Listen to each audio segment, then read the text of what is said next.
Check podcasts. The Bread and Butter Collective is a collection of hospitality professionals working together to help strengthen our industry to build strong culture, community, and sustainability. I'm Calen McNeil. And I'm Sam Jones. And this is the Bread and Butter Podcast.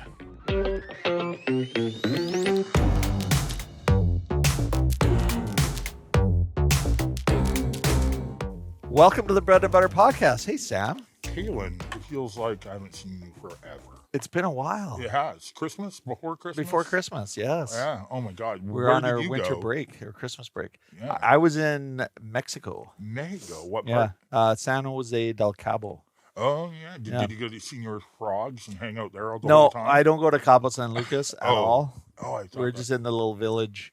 So it's big village now, but there's two community. There's Cabo San Lucas and San Jose del Cabo, where the airport is. Oh, yeah. So there's like a little village, and yeah, my aunt's lived there for 25 years. Oh, really? Yeah, so she's got a compound and a property, and so Oh, we wow. go. We've kind of, we're leaning into a little bit of snowbirding stuff. Like I can work from there, so. Yeah.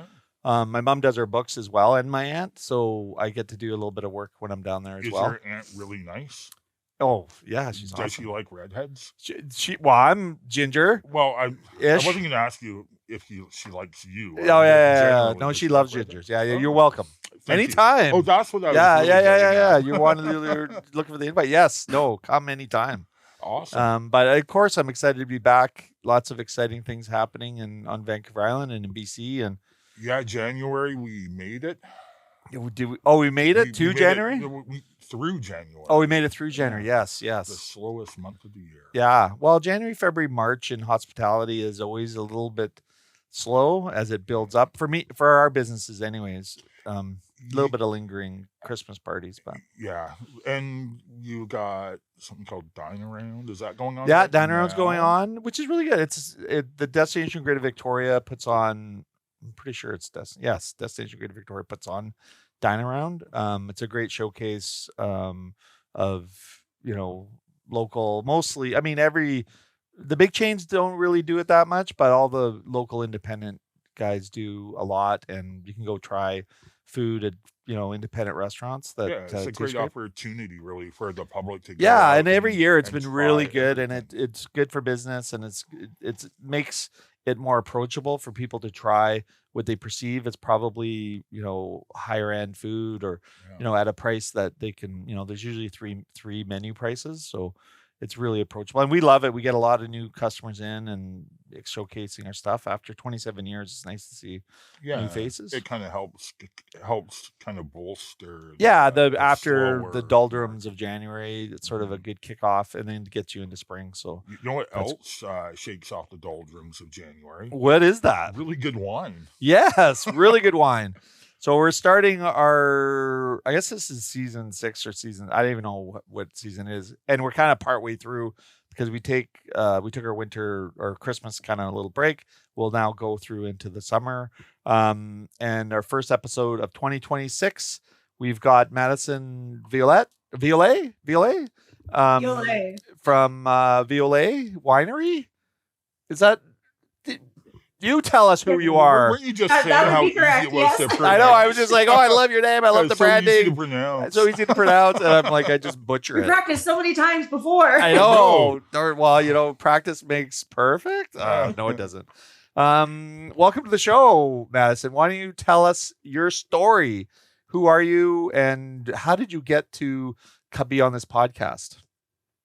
It's Well, not how thank you you. got to. Oh, That sounds so Took elitist. years Like, of. oh yeah, I was trying. Your begging, goal for life. begging and begging. I opened a winery with my husband to be on this podcast. So we're here. You know what that is? That was actually my entire goal. Yay. Was to get onto the Bread and Butter Collective podcast. So I had to start a business in order Yeah. for you guys to let me on here. To see you. Yes, we see you. Well, that and 1,000 email requests. Oh yes, we get those so many times. So for our 15 listeners or viewers, how did you get into this business, and what's your story? Tell us your story. So it started in the bar scene, actually. I was working at a dueling piano bar in West Edmonton Mall in my Awesome. early 20s, which was super cool experience. And they used to do these fancy wine pairing dinners. And I just didn't understand what the hype was. And then that kind of opened up the world of wine, where you have these different grapes, or the same grapes, but from different regions. And you're pairing it with all of this delicious, yummy, rich French food. So that kind of led me into the sommelier side of the journey. I came back to BC, started going to school for it. Nice. Then I was lucky enough to get a job at one of the oldest wineries in the Fraser Valley, in the tasting room there. That was fun. They needed some help in the vineyard. Then I kind of got to see, I call it the gardening side of wine, because you're growing plants. So that was really cool. And then I eventually got to pick the grapes and enjoy my first harvest, where we actually make the wine. And that was like the eureka moment, where I was like, wow, I want to make the wine. This is way cooler. And then kind of that led me to furthering my education as well too. So it's been about 10 years consistently in school. Yes, there's so much to learn, right? Oh, you could study it for the rest of your life. Yeah. You could study one region like Italy for the rest of your life, and I don't think you would ever fully know. Yeah, so fascinating.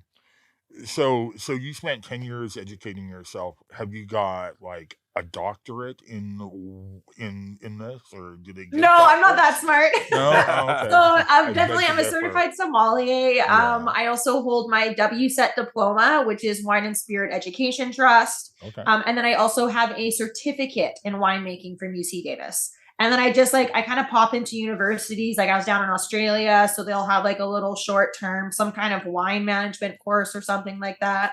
I take a lot of online courses, just really if kind of like the time is there and I don't have anything going on, then it's like, cool, why not? Let's do it. So where did the idea or the incarnation to have your own winery, how did that all start? That would be my husband. So I used to travel around doing the northern and southern hemisphere harvests. And I had come back from Australia working out here. I was supposed to go to South Africa, but then COVID came in and it ruined all my hopes and dreams. Of And course. I lived at a winery at a time. And my husband worked there as well too. He wasn't my husband at the time though.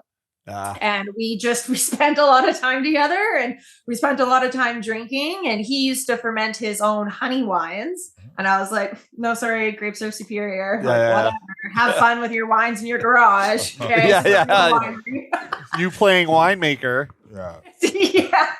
And then we kind of got carried away, and we're like, let's do this. Like, why not?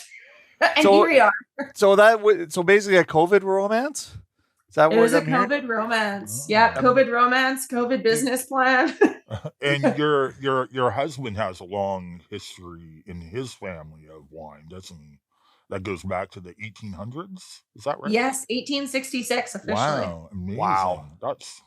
That's the thing that is hard to grasp, and I think you spoke to it about the education piece and how much knowledge and information is there, because you're spanning. I mean, wine's been around for thousands of years in some incarnation, and to have that sort of link, and the idea that the lineage of the winemaking, goes back that far it's so fascinating. I mean, we're just such a little tiny, like our spot on this spectrum of time is so insignificant. But when you look at Europe and you go back, and I mean, some of those vines are like hundreds and hundreds of years old, right? Mm-hmm. You have tri-century vines. Like it's crazy. I know it's weird. Like the original family winery that's in the south of France, it still runs today. It was sold off from the family in the 70s, but it still runs. It's actually owned by Pernod Ricard. So they do a bunch of different wines out of there, spirits, aperitifs, all that. And we actually, there's the road in front of the winery it's Veohlay Boulevard. Like there's a road named after us, like after our family name. It's so weird. That is awesome. Yeah. But then we just have like this like cute little small winery here in Summerland. And like, we're just like, we're not nobodies, but like, we're just chilling. We're just hanging out. We're just a couple of kids having fun. Well, it's a great, it's great marketing as well. Like the idea of the lineage and then just tying that all in. It was really, I didn't really have much idea until obviously I went and did some research and looked at your website and stuff. And I just find that historical context very kind of inspiring. And, even though it's the ownership link is broken, just that everything comes from the soil, and just that muscle memory and the history and the importance of the kind of work that you guys do in the historical context for the overall family. I think that would get me motivated, for those real struggles when you're starting your business, which I'm sure you've had opening a business during COVID. Yes, no, definitely. We are the last generation of the VLAs, and I think it would be inappropriate if we did anything else except wine. Yes. Well, I mean, and is there things like that you've learned from is it in your husband's DNA, do you think? Or has he always been interested? Or were you the kind of driver from your wine background and experience that was kind of moving it forward? I think it was a combination. So he was fortunate enough to essentially grow up in a winery. So he has seen everything. He's driving his dirt bike up the Vineyard roads when he's 8 years old. He's on the bottling line when he's 12. He's playing Legos under the desk in the office. So he was actually very against wine, but that did lead him to discover honey wine or mead. Interesting. Yeah. So there was something in his DNA that was calling him to do it, because if he's like, I don't want to work in this family business, I don't want to do this, I grew up in it, I'm done. But oh, wait a minute. But here's a lovely lady who brings out the wine gene in me. Well, so he was working before you met him. He was working on the mead portion. Yes, kind of. So he left the industry for a bit there to pursue other hopes and dreams, but he just kept getting dragged back into it. And then we ended up working a harvest together one year. And that's where we kind of kicked it off. And he's like, "Oh, I make wines in my garage." I'm like, "Cool. So does everybody." Yeah. Little wine. That actually turned out to be really, really cool. Yeah. Well, and I guess that was probably a good exposure for you too, just in your own education piece, to learn a little bit about that. Did you have any experience on the mead side or the honey? No, completely no experience at all. I'm still learning it, of course. He actually also ended up going to UC Davis as well, because they offer a mead course as well. So we went in different years. Oh, interesting. It's cool that we ended up going to the same school. Yeah. And you guys didn't know each other at that point, right? No. Yeah. Okay. Interesting. Well, I guess that's a destination for, I guess it would be winemaking there at UC Davis. Yeah. Yeah. Basically anything that you can ferment. Is there a big agricultural component to those courses at UC Davis? I can't speak for the honey side, but definitely when it came to the winemaking side, like your first whole 2 semesters are just agriculture. Oh, and that's what wine is at the end of the day. It is farming. I think people forget about that a lot. It's this bougie swishing your glass, fancy foods and cheese. But it is also just farming. So that's why I call the vineyard gardening. That's what you're doing. Yeah, you're pulling out weeds. You're making sure the plant's getting its nutrients. You're fertilizing. Oh. Well, it's such an interesting, when you look at from the business standpoint, because, I look at from the restaurant business and chefing, it's really artistry. There's an art to it. There's a skill set that can be acquired, but it's a real talent.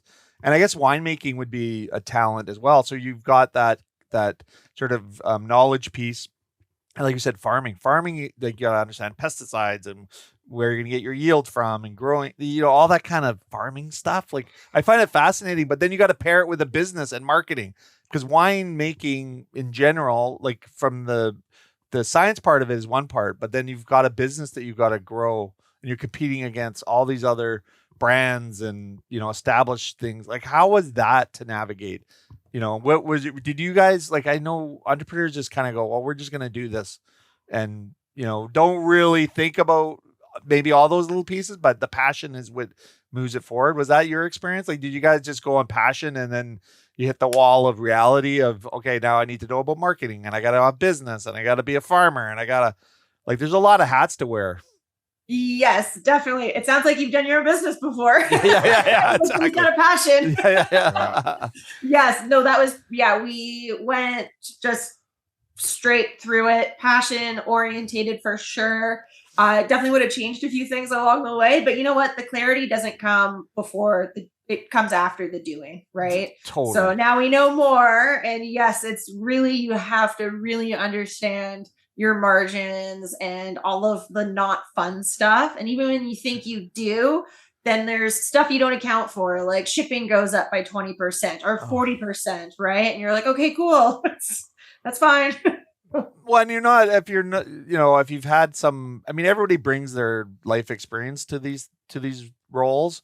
So if you've had experience in distribution or something, you may have that nailed, but then you've got to deal with, inventory and how many lines you have, and every line you have, you need a label. So you got to buy a label, and then you've got to grow it. And then, well, if you can't grow that great because the weather's bad, then you've got to do I couldn't imagine, I guess it's the same can be applied for most businesses. Yeah, and then on top of that, though, you've got all the legislation to go through, Yes. and all the hoops and hurdles from the government and How is once you start the winery, and then I guess you've got to make an application to the Liquor Control Board to be able to do all that Yes. stuff? Yeah, the regulations are probably the toughest part. So you have the liquor and cannabis branch, then we have the liquor distribution branch. They both authorize different things. Yeah. But even down to our business hours have to be pre-approved. Obviously capacity and stuff like that, but capacity not for the purposes of fire safety. It's just, it's weird. Yeah. If we're allowed, you have to have a special license to have live music on your property. So there's all these different things like that. Whereas if you didn't have at least to my knowledge anyways, Yeah. if you had a regular business, you could just have music at your restaurant and have a live band. There's Yeah. nothing additional. Yeah. It's just when you start to get into that liquor side of stuff, it gets really funky. Yeah, I guess, and that's the other. It's also cost too, because you've got to pay all the licensing fees and all this kind of stuff. So I guess that's one. It's like that in business, understanding that component. But how the interprovincial stuff? I know they're reducing barriers for interprovincial trade. And are you able to ship your wines to other provinces? Is there any restrictions on that? Right now, it's very much a gray area. Some of the provinces we used to be able to ship freely to, and then they've come in with a lot of different taxes that kind of stack up on top. And then it's not that we can't, it's just not overly worth it. I'll be making $6 to $10 a case of wine. Yeah. To ship to Alberta. And the amount of paperwork, more regulation, more tax that you have to go through. We're definitely taking a step back from it right now. However, though, there is hopes. May 1st is a big deadline, and that they're supposed to be opening it up, and hopefully not with crazy taxes as well, too, because it would be really nice. It's kind of silly that we can't ship Canadian products across all of our borders. It really is ridiculous.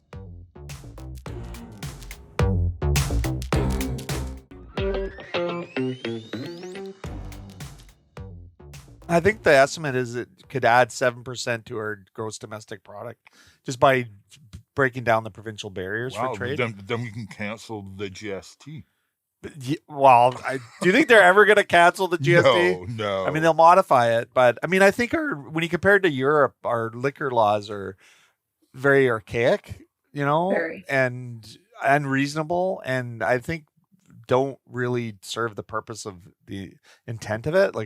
Is it about controlling how much people consume alcohol, or is it about making money? Is it I'm not quite sure why our tax, it's just not, there's such an untapped opportunity, in order to make those wineries work. If you can just sell your product to a different province, or the tax structure is different. Liquor industry is like that because it's confusing in that sense. Just for liquor stores, they continued because you can't get a liquor license unless you buy an existing liquor store right now. There's a fancy word for it. Oh yes, restrictions. Yeah. And when they came out and they extended it for another 10 years, they claimed that it was for health reasons.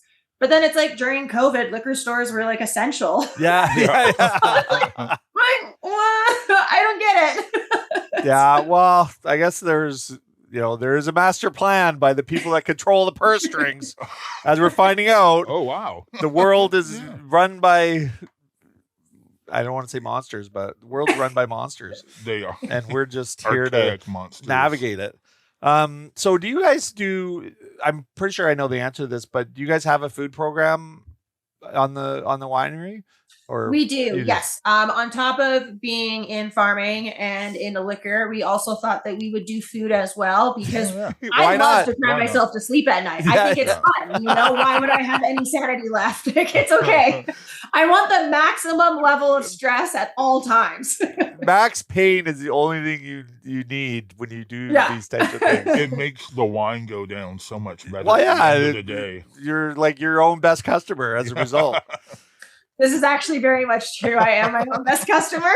So, like you said, there's multiple businesses that you're running at the same time. So how was that part? Like, did you see that as an essential part of your business plan, as adding the food component? You obviously do some weddings there and things like that. We don't do weddings yet. We are. I have a few inquiries this year. We've always gotten them in the past, but I haven't done them because I think that's just a whole other different ballgame. Oh my God, totally. Dealing with weddings, Yeah. and we're a very casual winery. We're very farm orientated. There's chickens around, there's ducks, there's goats. We have lots of grass. It's not like you look like you're on a farm. Yeah. Like you're digging in like your buddy's backyard. That's the vibe that we wanted though. So with having weddings, it depends. We have a very specific clientele that we could do weddings for. Just so that they understand, like we don't have a room for them to get ready and things like that. But like it's rustic. Certain kinds of weddings. Yeah. But we do lots of events though. So that's something that we've definitely ramped up this year, is doing lots of events. We do barbecue Sundays, live music. We do outdoor movies on Friday nights. Oh, that's cool. fun. Yeah. So what is your so having not been there, so if you're coming to your property, do you have opening hours for tastings? Is the restaurant component like pop-up style, like, or do you actually run it during the season? We run it during the season. So our tasting room hours are only from May to September. And I believe this year we're actually going to do Thursday to Sunday. We've done 7 days a week in the past, and it's not that the other days aren't worth it, but we really want to I'm trying to get better aligned with my business, not necessarily bigger. Right. So I need to find some kind of balance. I'm looking for more of a lifestyle that we're creating. Yeah. So this like excessive need to just always be available, like 7 days a week, 12-hour days, let's go, whatever you want. Like, yes. And it's like, you know what? I'm losing myself. I know my husband's losing himself. We're only in our third, or this will actually be our fourth summer. But we're really going for balance this year. And we've tried late nights. We've tried early nights. We've tried different days. So we're really crunching it down to what are our best days, and that we know that we can give the best service. Yeah. So we're going to be Thursday to Sunday with our live music on Sundays with barbecue, and then our outdoor movie nights on Fridays. I love that. And I think that's a very mature business decision. I think people try to be everything for everybody, but they end up being nothing for themselves. And I think, when you look at, can you make money in those days? Sure. But are you break even mostly, maybe slightly losing some? Is there more risk there? Customers will come when you're open, and you can train the customers to appreciate, why you're doing it and when you're doing it. I think this idea that you need to offer your services for everybody all the time is basically, subjecting yourself to a bit of slavery, and doesn't really make sense. And I know I was consulting at a restaurant in another country, and they were just like, we got to be open. And like, we'll build the business. And it's like, man, you're not going to be building a business on Sunday night at midnight or Monday night at midnight. You're just not. Like, people are sleeping, and they're starting their work day. Like, you've got to build a business that is there when people want it. And then you kind of guide them so they come in that peak time. So you're most efficient, you provide the best service, you can employ your staff. But, people with the dream, you need to marry it with practicality. And I think that's, hearing you say that, especially after 3 or 4 years, makes me feel like you are in the right direction. And not that I'm advising you, but although I love it. I am surprised you don't have everyday breakfast tastings. I think you're really missing out. You're missing out the an opportunity of there. getting people to drink wine in the morning. Well, before they get to work. Yeah. Part of their commute. If only we could do like a drive-through. Yeah, Oh, yeah, We need a like- coffee cup and it's wine. like in Louisiana, have they not got like a drive-through Slurpee alcohol? Slurpee they have thing you can drive-through do? liquor stores. I Yeah, know okay. that. I've Oh, my I've God. been in drive-through liquor stores there. Yeah. And They you go, have or- drive-through everything in the States. Yeah, they it's- really do. well, that's but the example of where you think that you need to go in business is just be open and 24/7. Yeah. All like no, it's a great way to instead of being a business owner to be a business employee. Yeah, and Right. also by restricting your hours and concentrating them, it makes your business more, I don't know, unique, and it makes the time that people are there easier, better, more efficient, like you're saying. Yeah. Exactly. The How- survival is about consistency, not the intensity. No, Yeah, it makes it exactly. special. And the thing about it is that's a great point because if you make these decisions early enough, you're actually, creating a stronger business base, and then you're not spilling off money going out the back door on days that you aren't ever going to get there. Like that's pretty static. Like people are going to come when they want to come for all the reasons. So in the summertime, it's busier, obviously. There's probably more potential to do it on the Mondays and Tuesdays because of tourists, but those people aren't your bread and butter.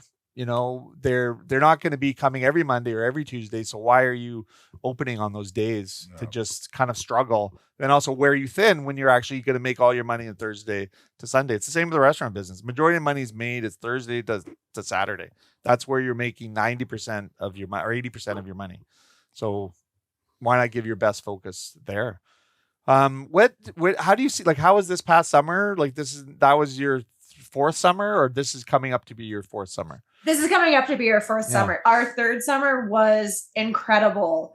It was hard to gauge because the first summer we had was fantastic, but we didn't know if that was because it was just hype of a new winery or were people actually in love with us. Yeah. And then the second summer, we unfortunately had those terrible Kelowna wildfires. Yes. The highway, we lost the highway for like most of the last half of the season. Oh, So that also goodness. wasn't a good reflection either. And then the media is like, we don't have any grapes. They've all froze and they're gone. And it's like, no, there's still so much wine out here. Yeah. So our third summer, everyone finally came back and it was fantastic.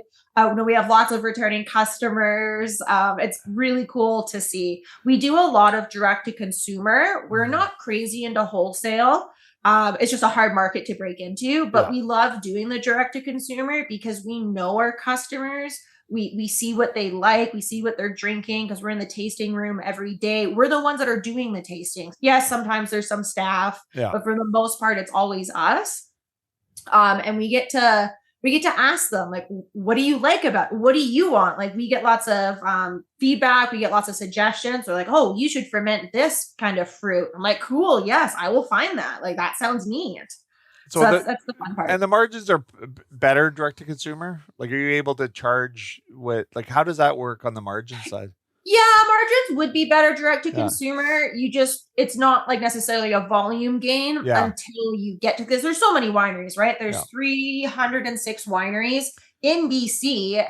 The Vancouver Island has its own wine region, the Fraser Valley. Okanagan Valley is going to hold most of that. And then like the Kootenays, right? So it's a lot of competition out here for sure. And it's gaining that attention.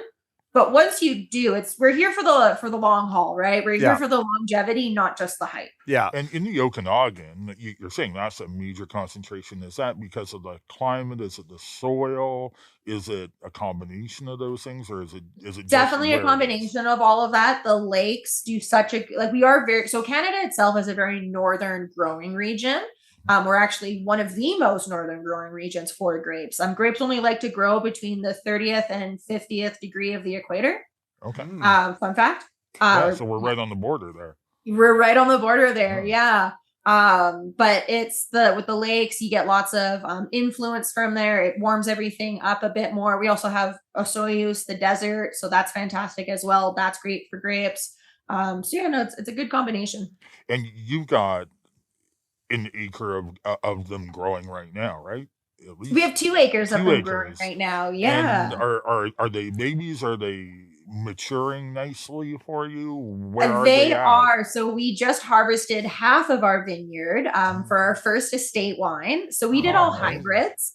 So we did Baco Noir, Chardonnay Muscat, Bacchus, Lucy Coleman, which is a hybrid from Nova Scotia. So they're actually all grapes that handle really well the cold, which did prove to actually turn out really well these last few winters.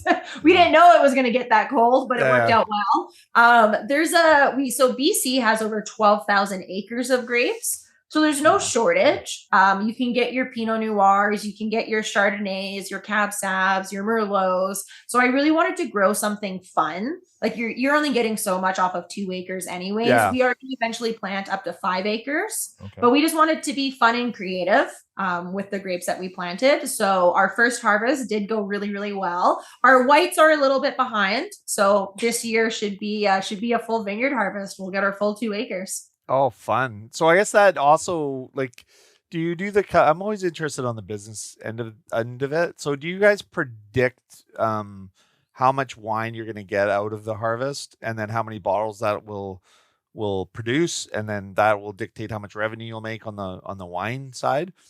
Yes. Do you guys do that sort of exercise of saying We do. Yes. You're going to get, for like red grapes, roughly you're going to get about 600 liters a ton. And then white grapes, you're about 750 liters a ton.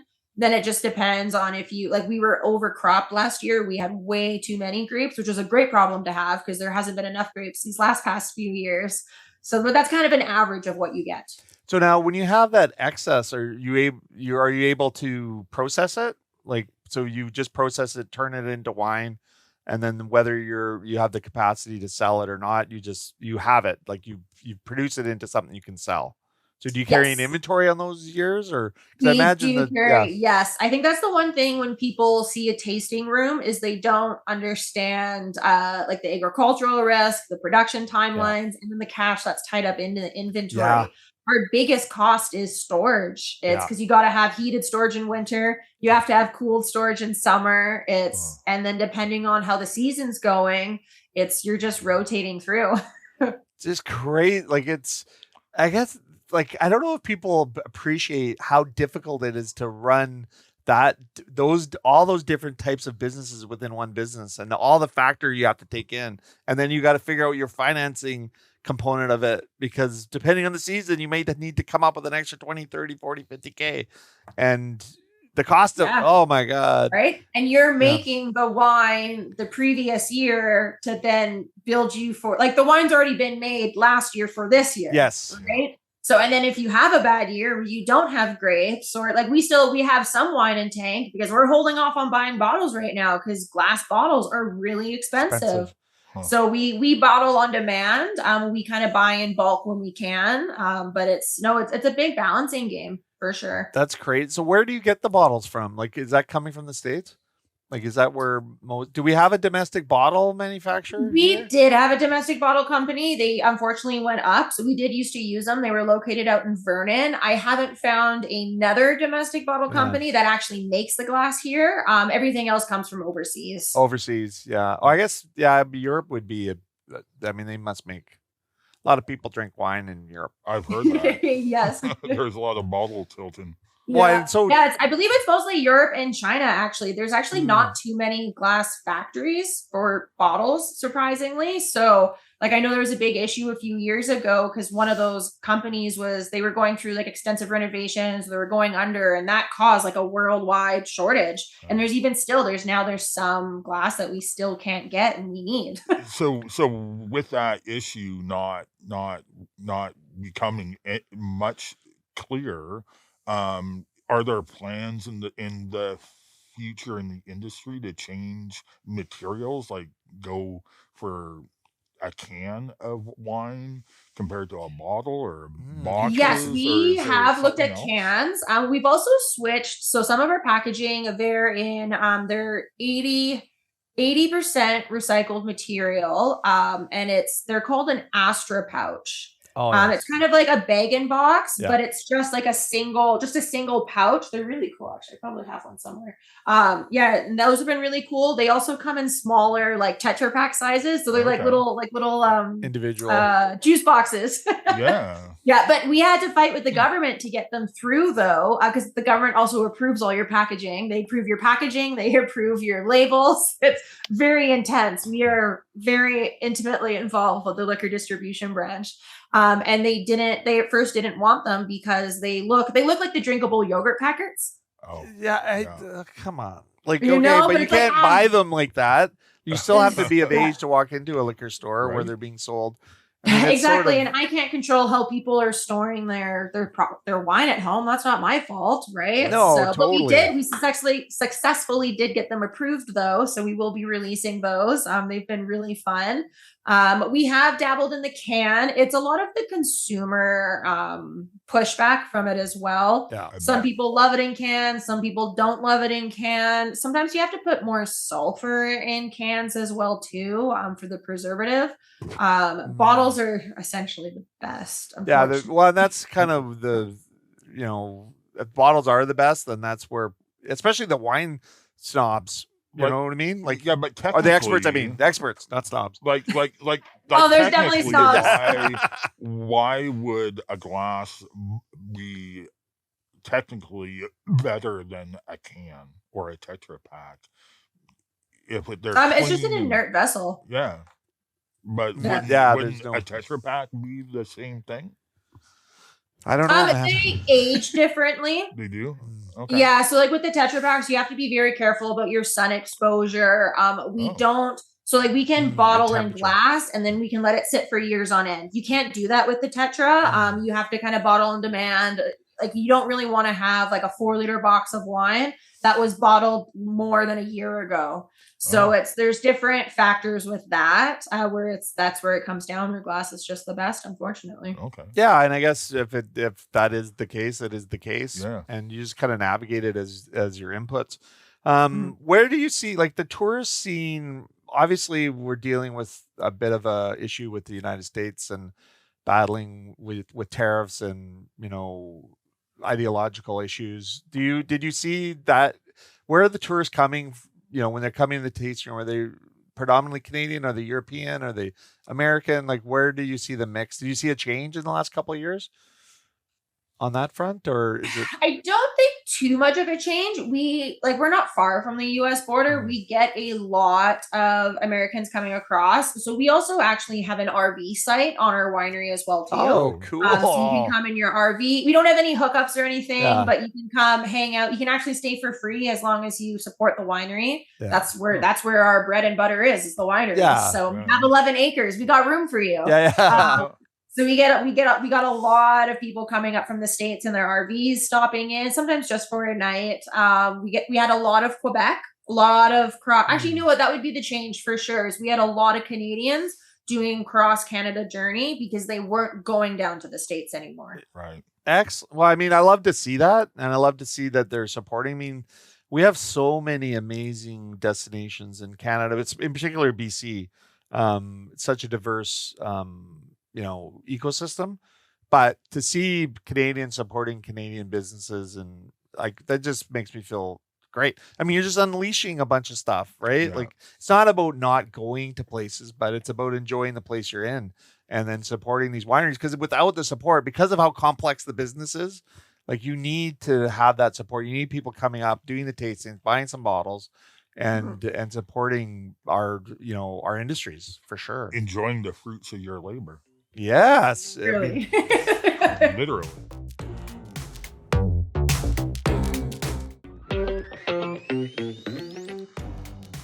so this year's crop is going to benefit next year's sales to a degree, right? Like your bottling. Yes, for right next year? now it's aging in barrel. I don't Yeah. think we're going to release our estate wine yet. We might release it come the fall, Mm. but I kind of. And that's that's a taste perspective, like the aging process, or what those decisions are based on that component, right? Like the quality of the wine? Depends on the grape itself. Some grapes you don't want to put into oak, some grapes you do, and then it depends on the quality of the grape as well too. If you're higher in alcohol, lower in alcohol, if it's more full bodied or if it's light bodied, all of those factors that go into it. And sometimes just coming down to taste as well too. Like a oak catalog, it's like a Sears catalog. It goes on forever. You can get different toast levels, different types of oak. You get acacia, like it's so many weird things, different sizes as well factor. You can get like little small barrels, you can get big barrels. It's crazy. So do you reuse those? Barrels. You make an investment in the barrels and you're reusing them, I'm assuming? Like they kind of break down and a little bit over time. Like there's a replacement cost for those. Yes. A barrel is like $1,500, I would say, on average, give or take. And you'll get about 3 uses out of them. And an average barrel is about 225 liters. Wow. Yeah. And then where do the barrels come from? Where you got to bring them from overseas as well? Is there domestic barrel? Yes, we tend to favor more to French barrels, but you can get French oak, you can get American, you can get Hungarian, Slavic, like it's anywhere. But definitely overseas. Unfortunately, we don't have a cooperage here in Canada, so no one's making Canadian barrels. But maybe they should. There's no one making barrels, no one making bottles. I see a couple opportunities here. Well, I've always. I don't know, man. Like I don't know. There's got to be a reason why they're not making them to some degree. Yeah. But I mean, we have a lot of trees. There's that, but I guess the shipping of those barrels too, because they're made whole, so you're shipping air effectively, right? Yes. So they're not cheap to bring in, so that's a part of your cost too. So you're looking at the age of your barrels and which ones you need to replace. And oh my god, and you can still age in barrels after 3 years. It's just the effectiveness of the toast is gone, right? So the taste profile will change a bit, right? Yes. Yeah, but you can still use it to age. There's also so many other alternatives on the market. You can get oak chips, oak cubes, oak staves, which is like a barrel broken down. So we've in the past used an older barrel, but then we've added in fresh oak cubes to it to basically simulate the effect of oak. Oh, interesting. Yeah. So there's different angles to sort of bring your cost down and still have that taste profile. You can get very creative with it for sure. Or you can just we have stainless steel tanks, so you can keep your stainless steel and then put oak cubes in your stainless steel tank, or oak chips or oak staves. There's even oak powder if you want to be really budget friendly. Oh, interesting. When you buy your barrels, you're buying them brand new, right? Sometimes we buy them used, sometimes we buy them brand new. A lot of wineries rotate through, right? It's some of them, there's certain wineries that will only use new barrels out here. So we're like, yes, we'll take those second ones. Yeah, please. Discount over here. Yeah. Branching into the barrel world, it definitely comes down to finances, for sure. So like right now we only have 2 barrels. Well, I mean, that's part of the whole thing about starting out and running your business and making it efficient and affordable, right? You're kind of trying to get smart, creative. That's the entrepreneurial spirit. Try to find the way. You have to balance the creativity with the financial discipline. Yes, it's so important. And I mean, we talked about the financial discipline angle so often, but $1 saved today is the $1 you can spend tomorrow. Exactly. Yep. I was going to ask you a question about wine and the process of making wine. And I know wine is ancient, and the technology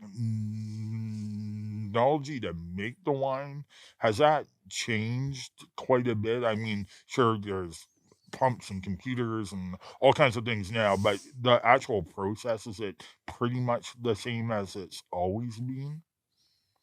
I would say the process is the exact same, but the equipment that is now available to us is very different.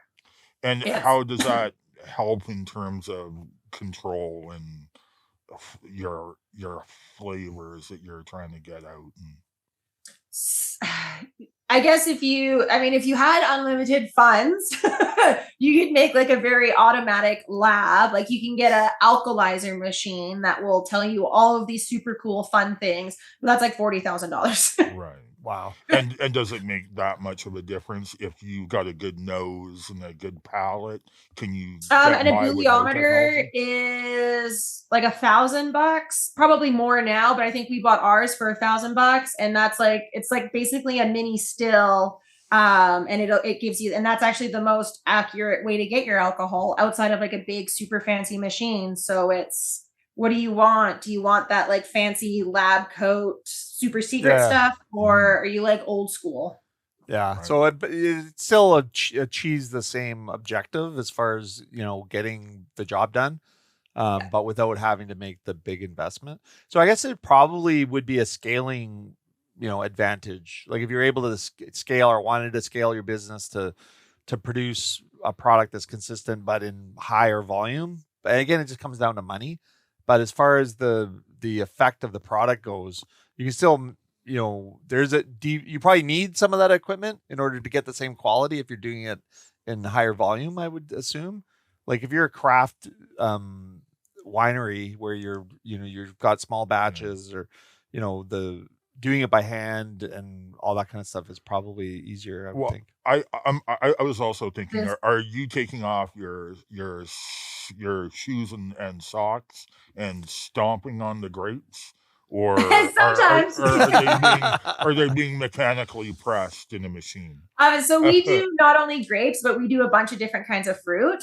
So we have a bunch of different ways. Sometimes it is just like manually squishing it with our feet. It is actually, the body weight is actually the best way to squish it, because you're not squishing too hard. So you don't get any of those bitter oils or anything from the seeds, things like that.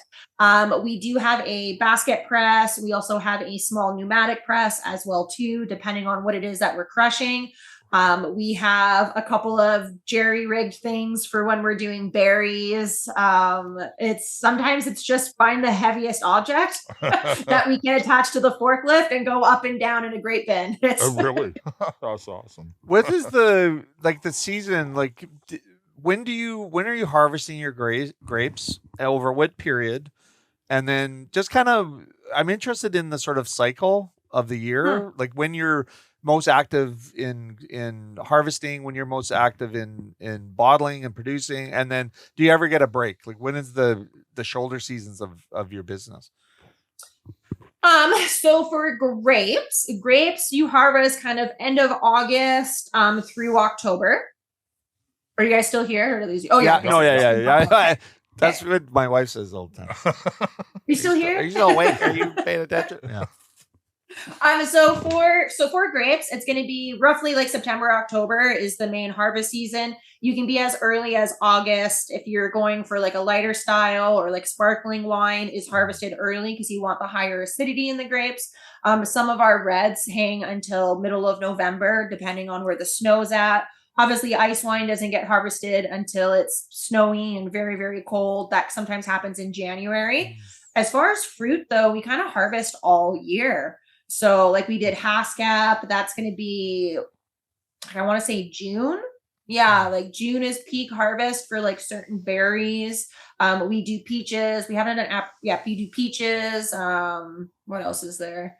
Berries, cherries. So we are kind of harvesting just about from spring to fall. Wow. And then making different products from the different, and then making different products, and then your aging, that kind of varies depending on what you want to age, or if you're not aging wine at all. We like to age for at least 3 months any product. With really 6 months being like a good number. And then we kind of let the wine just hang out for a bit. Bottling usually happens about now. We were lucky enough that we actually now bottle on site because we were able to splurge on some equipment. Nice. So that was fun. Yeah. So now we can kind of bottle on demand.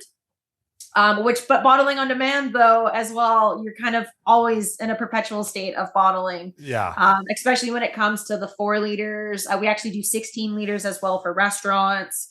So it's kind of the consumer demand. If we need something in a smaller packaging, then we got to start bottling again.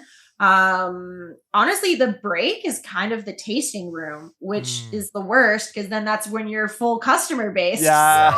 You have to be the most on. Oh, Yeah, I my guess God. dry January is the nicest for us.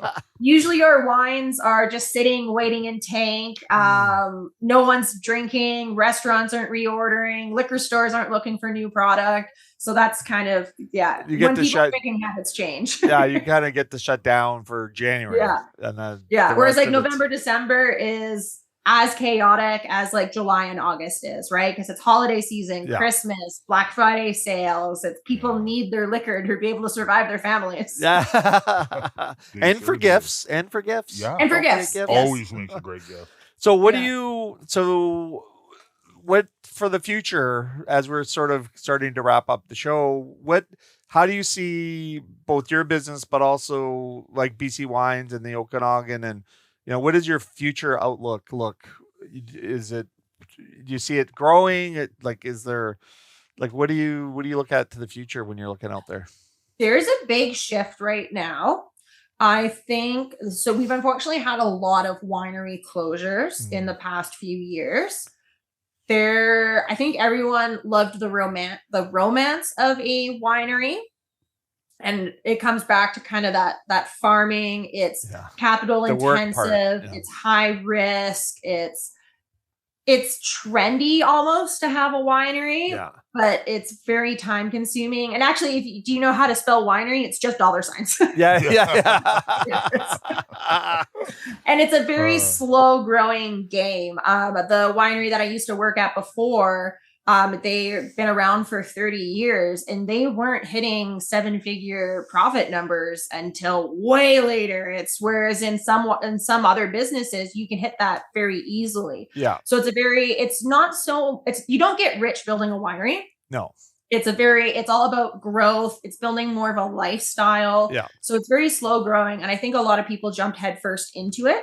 And now we're unfortunately seeing a lot of winery closures, a lot of winery sales as well, too. So that's the unfortunate part. Also, the younger generation, they're not drinking as much. So non-alcoholic has become really popular. We pivoted last February and we started making non-alcoholic wine as well, too. Oh, excellent. How does that work? That's been nice. That's been a big shift. It's available in Victoria, actually. Oh. I'm at a couple places. So that's been nice. It's shifting right now for sure. So I don't quite know where we're going to be going. How do you de-alcoholize wine?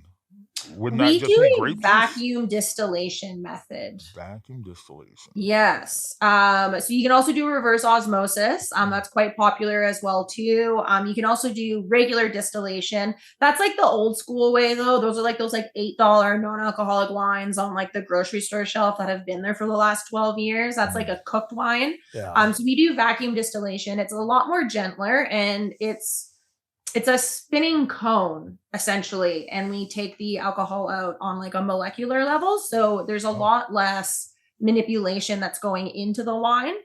And does that change the flavor of the wine or the body of the wine when you de-alcoholize? It does a little bit.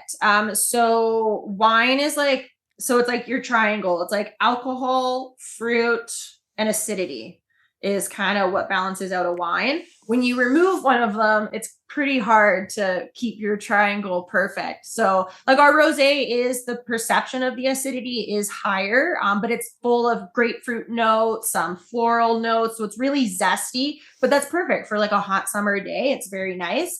Our Merlot, we've been playing, it's a lot of experimenting. So we actually prefer a higher alcohol Merlot to start with, because then we find that more body gets left over and you get a little bit more tannins as well too.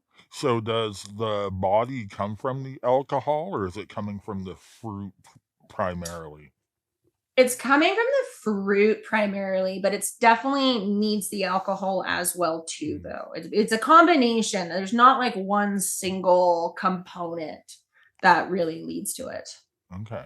Because I've tried numerous de-alcoholizer non-alcoholic beers, and I can't get into them because they don't have that body that I want from a beer. And so I can't get into them. I was just curious if that's the same thing when it comes to like compared from beer to wine. if it's the same. It certainly can be. Like reverse osmosis, it's really hard to keep that body because you're filtering everything out, you're disassembling the wine, and then you're rebuilding it essentially. Right. So it's it's a trial and error for Well, sure. I can't wait to try yours. Well, I can't wait to come see you. So where can people find you, both in real life and online? In real life, they can find us in Summerland. You can bring your RV, you can bring your family. We're dog friendly. Come hang out. Awesome. Definitely open from May long to September long. So come stay with us for the weekend. We have a beach volleyball court. We got a 9-hole disc golf. There's a field for the kids to run around in. Our kitchen runs Thursday to Sunday as well too. So. And what are the hours in the kitchen? So tell us the hours in that time. I actually am not sure what we've decided on this year, but we're going to be somewhere around the 11 to 6. Oh, perfect. Yeah. So like a late, early dinner, kind of lunch, early dinner. Yeah. Awesome. I got the most important question now. Is your disc golf course tonal or basket? I'm not a disc golfer myself. Oh, okay, so okay. It's like the baskets. They like got the baskets? little chain baskets. Yeah, nice. Yeah. Wow. Yeah. Amazing. I'll be there. And online. You're online as well because you've got your amazing online. website. Very informative. And can people order your wines online as well? They can. So we're really big on Instagram, Facebook. You can order online through our website. And then we also do our non-alcoholic branded separately as Muse. So that's drinkmuse.ca. And then you can also get it from our regular website too. But if you're just strictly on the non-alcoholic. And your regular website is VLA-Acres.com. Yes. Is that right? Yes. Yes. Awesome. Madison, thank you so much for being on the show. I love your story. I love the passion, and I also love the pain for some weird reason. Like it's almost like like I'm friends with poker players, and we're friends because we've seen the pain of just losing and just the pain of it. So the entrepreneurial spirit of both the successes and pursuing your dreams, but also that little pain, it's kind of sick. That's what you get for being a farmer. You get a little bit of pain, right? Well, you get all of it. You get pain, but yes. Well, keep in touch with us. Let us know how things are going. We'd love to support you. I'm going to come see you, and I'll give you the heads up when that happens. Amazing! That would be so awesome. Can't wait so much for having me on here. Awesome. Thanks, Madison. Yeah, thank you, Madison. Appreciate you. Well, that was fantastic. Yeah, I love it. Educational. The wine industry. Yeah, and here we go. And we've got we're back, baby. We're back. I gotta get my. I think next week will probably just be us, and then the week after we have a guest, a special. Or is it the week after that? A special guest. We're on a Friday. On a Friday show. Weird show. Yeah, get a little political. So I guess I'll be on my best behavior. Well, best behavior, and we're also this is the municipal elections this year. So we're gonna try to get a bunch. We'll get a bunch. See what the lay of the land and what the temperature is like in southern Vancouver Island. It's gonna be hot, baby. I love it, brother. Yeah, I love you too, and. Thanks for coming back and doing this. Yeah, well, why not? What else are we going to do? I know, right? Work. We like talking to each other. Work so much. I know. We don't want to work at all, but we have to, unfortunately. I do. I want to get a job. Oh, my goodness. Yeah. Well, we'll talk about... I'm going to. Well, we're going to talk about that next week. We'll put that in the universe. There you go. All right. Veohlay hiring. Oh, yeah. There you go. We're moving to the Okanagan. Yeah, well, I hear there's a bunch of vineyards for sale. Yeah. Get into the business. Buy one. I got a green thumb. You do? Yeah. All right. Well, remember, be kind. You be nice. Bread and Butter Collective's membership includes the following local businesses: 2% Jazz, Bunny's Kitchen, Buzz Coffee House, Eagle-Ite, Big Wheel Burger, Blue Mountain Solutions, Bodega Tapas Wine Bar, Eva Schnitzel House, Farmsgate Foods and Catering, Victoria Chocolate and Company, Drum Roaster Coffee, Habit Coffee, Foo Asian Street Food, the Culinary Arts Program at Camosun, Cafe Fantastico, Fall Epi, Harold Street Brewworks, Hey Happy, House of Botang, Nikkei Ramen Ya, Jenny Marie's Cracker Company, La Pasta, La Rue Patisserie, Mocha House, Part and Parcel, Poco a Pinto Bar, Pizzeria Prima Strada, Keating Pizza, Roast, Table 9 Consulting, Sherwood Cafe and Bar, Sweets by Selena, The Collective Wine Bar and Kitchen, The Drake, Tapa Bar, The Nimble Bar Company, Ruth and Dean, The Whole Beast, The Winery, Spoon's Diner, Truffles-Inspired Catering, and Zambries. To hear more from the Bread and Butter Collective, go to checknews.ca/podcasts on Check Plus, or find us on your favorite podcasting platform.